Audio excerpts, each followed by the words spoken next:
Sir. అలాగే ఫైనల్గా ఇంకో విషయం, అలాగే మా గిరిజన పెద్దల తరపున అధికారుల తరపున ఇది నేను ఓపెన్గా చెప్పాలి. ఎందుకంటే ఇది మన జిల్లా కలెక్టర్ గారు, మన జిల్లా ఎస్పీ గారు, పోలీస్ వ్యవస్థ కూడా చాలా సీరియస్గా తీసుకుంది.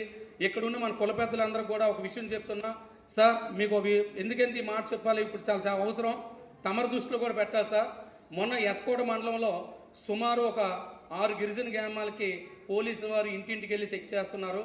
అంతేకాకుండా ఇప్పుడు మొత్తం జిల్లా అంతా కూడా చెక్ చేస్తున్నారు. అంటే ఇది నాట్ ఉపయోగాల కోసం సార్.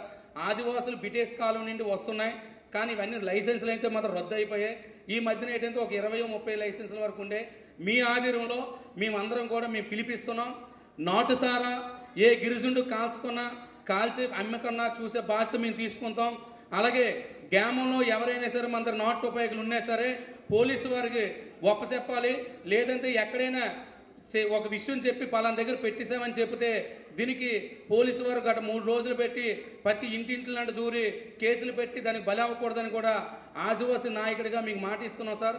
దాన్ని మేము బాధ్యత తీసుకొని ఏదైతే విశాఖపట్నంలో మొత్తం అంతా క్లియర్ చేసి కొన్ని అప్సెప్స్తున్నాం, అలాగే ఈ జిల్లాలో కూడా అప్సెప్పినాను కూడా మేము ముందుకు వస్తాం. కాబట్టి దయచేసి నేనేం తప్పుగా మాట్లాడుంటే నన్ను క్షమించాలి. ఎందుకంటే నేను ఒక ఆదివాసీ బిడ్డగా, ఆదివాసీ నాయకుడిగా మా బాధల మీద చెప్పుకున్నాం. అయినప్పటికీ చాలా బాధలు ఉన్నాయి. సమయం చూస్తే